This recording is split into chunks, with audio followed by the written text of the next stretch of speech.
А вот это, девочки, уже кокошник, потому что сзади прикрыто вот такой вот вуалью.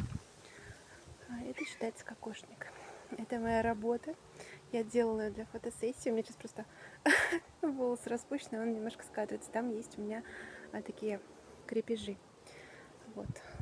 У меня еще, кстати, я сегодня с собой взяла парик с длинными волосами, чтобы сфоткать. Не знаю, получится ли. Это, конечно, лучше делать вдвоем. А одной сложно себя и фотографировать,